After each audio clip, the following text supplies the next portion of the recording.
Presiden ke-7 Jokowi kaget rombongan 3 bus mendadak datangi kediaman. Long weekend bak objek wisata.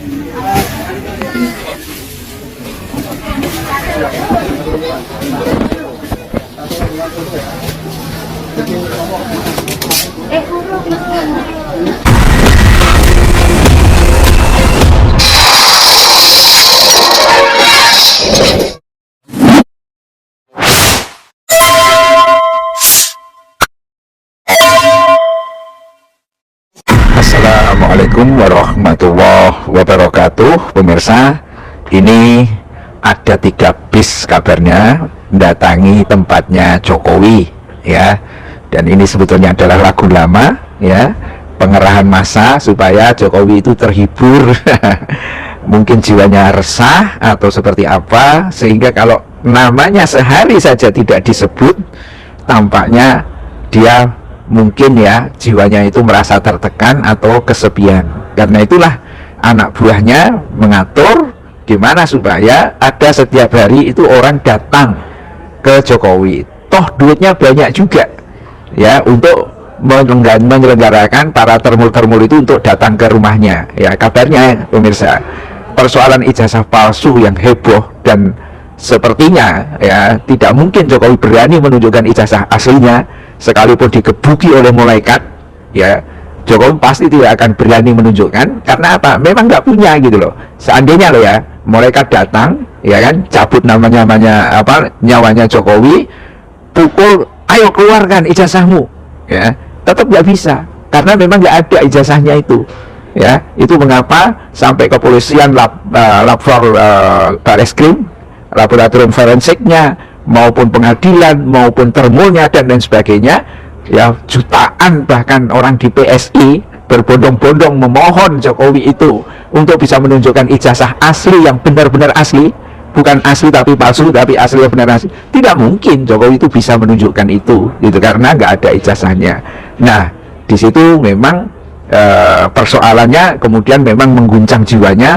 Dan seperti yang sering kita sampaikan di YouTube kita sebelumnya, maka pada akhirnya memang timbullah penyakit itu. Guncangan jiwa itu bisa menimbulkan penyakit di muka, badan, bunuh kurap dan lain sebagainya. Itu yang tampaknya dialami oleh Jokowi hari ini ya kan.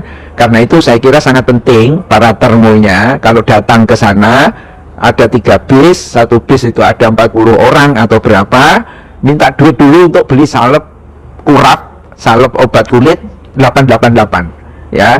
Setiap termul itu ngolesin lah tempat kurapnya Jokowi sebelah mana itu kan, bisa untuk di ini. Siapa tahu kalau yang menjilatin Jokowi dan lain sebagainya itu penyakit Jokowinya bisa sembuh ya. Ini agak lucu juga dengar-dengar cerita pemirsa, katanya Jokowi itu kena alergi kulit itu ketika datang dari Vatikan. Kasihan Vatikan, dibawa-bawa.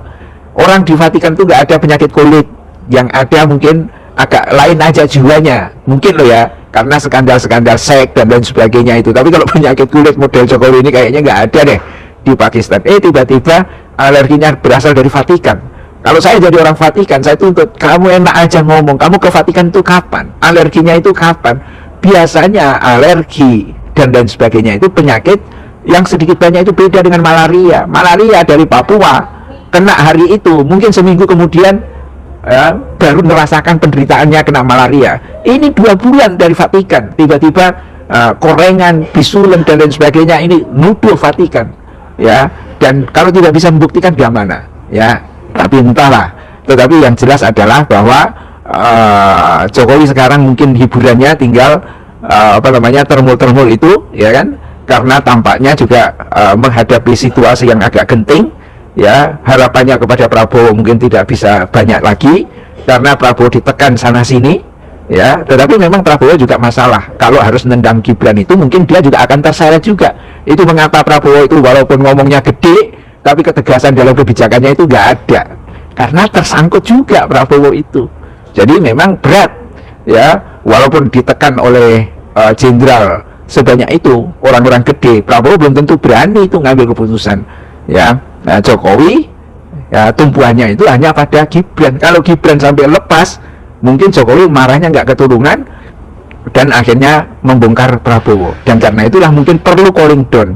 Gimana cara calling down dari orang yang kemungkinan besar menderita penyakit NPD, ya, narcissistic personality disorder gitu. Orang yang mau cari muka melulu, yang perlu mengatakan bahwa dirinya hebat dan lain sebagainya, ya perlu didatangkan, ya, anak buahnya perlu mengkonsolidasikan, mendirecting, ya, mengerahkan masa-masa, ya, untuk datang ke Jokowi. Udah deh, datang aja ke Jokowi, mau sembako berapa, mau amplop berapa, samalah gajimu satu hari daripada kamu menjadi buruh tani, buruh pabrik satu hari libur, kamu ke situ ke Jokowi, nah, dibiayai semua. Ya, orang yang otaknya memang pas-pasan, kemudian miskin, ada gratis, ya malah bagus. Apalagi kalau ditambah misalnya wisata kemana dan sebagainya, semua dibiayai.